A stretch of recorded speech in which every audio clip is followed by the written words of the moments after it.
Agora você ouve uma palavra de vida com o pastor Érico Rodolfo Bussinger.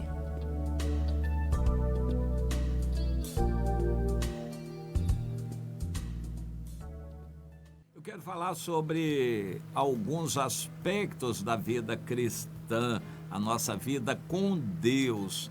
Quando acontece algo que é comum, não é raro acontecer, não. Nós sofremos uma afronta avassaladora. Parece que o mundo todo vem contra nós. Parece que uma onda gigantesca do mar está vindo sobre nós para nos destruir. Essa onda avassaladora do inimigo contra nós, e nós clamamos a Deus e o Senhor nos dá um livramento maravilhoso. Eu quero focalizar o exemplo do Jonatas, filho do rei Saul, que teve um vislumbre de fé e ousou partir para cima do inimigo sozinho, praticamente sozinho, ele e o seu escudeiro. E assim, Deus, através dele, deu um grande livramento. Essas histórias se repetem. Isso aconteceu exatamente assim também na época de Davi. Davi foi um jovem preparado desde a infância na luta, na dificuldade da vida. Davi nunca teve vida fácil.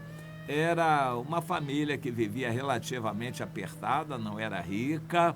O Davi era o último filho, não tinha certos privilégios até que seus irmãos. E Davi não teve estudo, pegava tarefas difíceis para dar conta, para ter responsabilidade. Cuidar das ovelhas era muito difícil. Ele tinha que ficar o tempo todo com as ovelhas. As ovelhas são um animal bobinho, muito bobinho, tem que vigiar o tempo todo. E o Davi tomava sol na cabeça de dia, sereno na cabeça de noite, cuidando das ovelhas. E todo cuidado e vigilância, porque os animais nocivos atacavam as ovelhas. Eram lobos, ursos, leões e animais semelhantes que atacavam as ovelhas, matavam para comer, e o Davi tinha que defender as ovelhas. Ele então foi escolado nessa escola da vida, ele foi treinado pelo Senhor ali junto das ovelhas. Tinha que vigiar, aprender a fazer alguma coisa para o tempo passar. Enquanto as ovelhas estavam pastando, ele fabricava alguns instrumentos musicais, por exemplo, instrumentos de sopro, ou instrumentos de percussão, ou até instrumentos de cordas. Ele fazia, esticava o couro de uma ovelha que morria, ou eles matavam para comer, e pegava aquele couro, fazia uma fatia, uma faixa de couro de ovelha, de pele de ovelha, depois ia torcendo aquilo, torciam bem, provavelmente molhavam, torciam, botavam para secar, coisas desse tipo, e então fazia aquele fio que era relativamente resistente, um fio torcido, e aquele fio secava, ele botava num instrumento, fazia esticar aquele fio, e quando tangia aquele fio com o dedo, ele soltava um som e ele afinava aquilo, e assim ele fazia uma espécie de harpa, de saltério, uma harpa menor, um instrumento com várias cordas daquela, com afinações diferentes, e então ele podia dedilhar, tocar aquele instrumento fazendo uma música. Davi gastava o seu tempo fazendo essas coisas, mas ele gastava o tempo também treinando força física, atirar pedras com a funda e pontaria, acertar um alvo à distância, atirando uma pedra com a funda. Davi usava o tempo para fazer coisas. Ele não tinha ali tempo para estudar, mas a habilidade manual ele desenvolvia enquanto vigiava as ovelhas e procurava livrar as ovelhas dos animais nocivos. Quando dormia ele, mais alguém ou outros que estavam com ele, eles se revezavam no turno da noite para ter sempre um vigia acordado, e quando o animal viesse, eles defendiam as ovelhas, atacavam o animal. Assim, Davi se desenvolveu no cuidado com as ovelhas. Ele também ficou forte. Quando aproximadamente aos 16 anos de idade, ele foi enviado pelo seu pai para levar algo para os seus irmãos que estavam na guerra. Davi viu o quadro da guerra, era deprimente, uma afronta terrível, avassaladora do inimigo contra o povo de Israel, através de um gigante, o Golias, que era muito grande e botava medo em todos eles. O Golias pedia um para lutar com ele. Ninguém se oferecia, o povo estava humilhado, soldados do exército de Israel fugiam, o contingente diminuía e Davi recebeu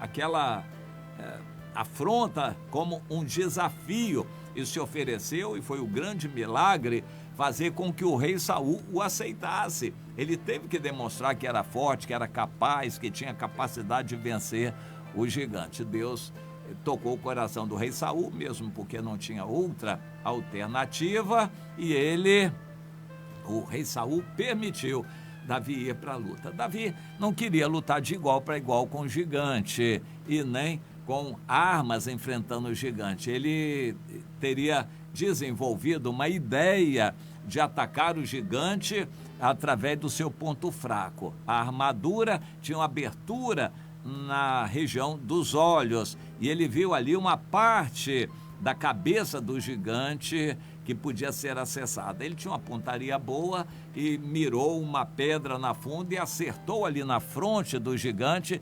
O gigante deve ter desmaiado ou pelo menos ficou tonto e caiu. Quando o gigante caiu, Davi partiu para cima, era inesperado, o escudeiro do gigante não estava atento, os outros mais distantes, o gigante tinha se adiantado. Davi pegou a própria espada do gigante e matou o gigante com a espada, não foi com a pedra da funda. A pedra da funda tonteou o gigante, mas foi com a espada que ele cortou a cabeça do gigante e deu aquela grande vitória. Aqui em 1 Samuel, no capítulo 13, nós encontramos também o povo de Israel humilhado diante do ataque dos filisteus. E os filisteus já tinham humilhado tanto o rei Saul que os soldados estavam fugindo. Saul estava com um diminuto batalhão de soldados que não dava nem para começar uma guerra.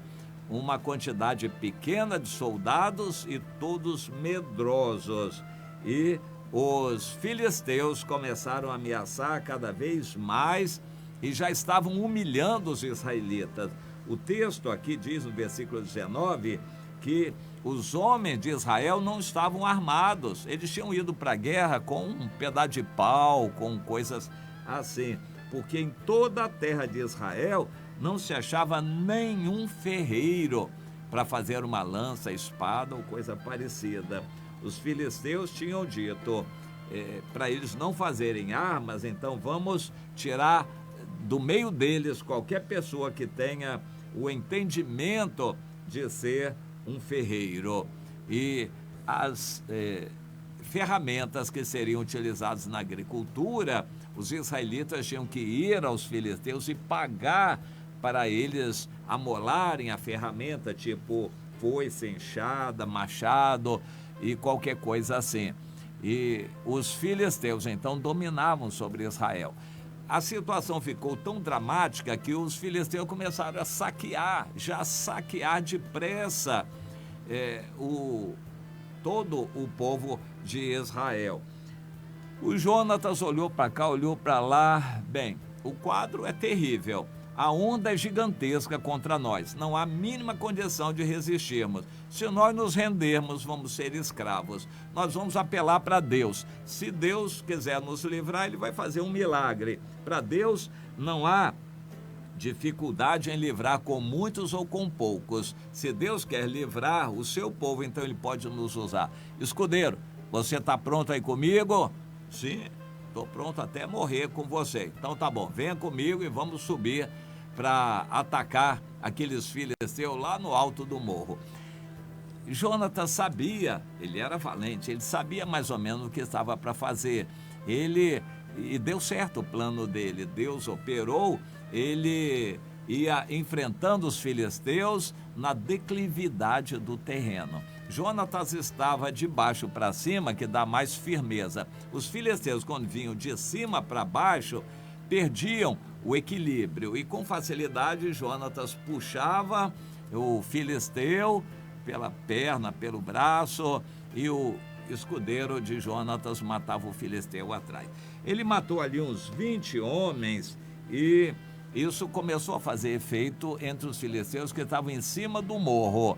Quando eles viram que morriam, os filisteus começaram a se apavorar e diz o texto que os filisteus tremeram e até a terra estremeceu. Foi Deus que fez a terra tremer, uma espécie de um terremoto. A tropa está lá em cima do morro, se apavorou. E tudo passou a ser um terror de Deus. E a multidão corria, eram muitos, mas quando há o estouro da boiada, quando uma multidão se apavora, há pânico no meio da multidão, ninguém mais controla. O pânico começou por causa de uns 20 filisteus que morreram daquela forma no estratagema do Jonatas. Deus dirigiu Jonatas para enfrentar os filisteus sozinho e com seu escudeiro. Aquilo deu certo, Deus abençoou, houve um terror no arraial dos filisteus que se deitou a fugir e então os israelitas atacaram. Foi uma grande vitória daquilo que parecia ser uma grande derrota. Deus é especialista em fazer coisas assim.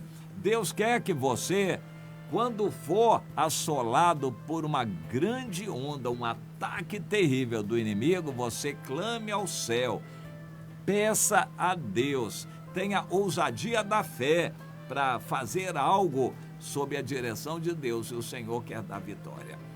Em muitas situações nós vamos precisar de um milagre. Deus quer que clamemos por milagres. Quem ama a Deus não titubeia em pedir que Deus faça milagres. Você tem clamado a Deus por milagres? Você tem visto milagres?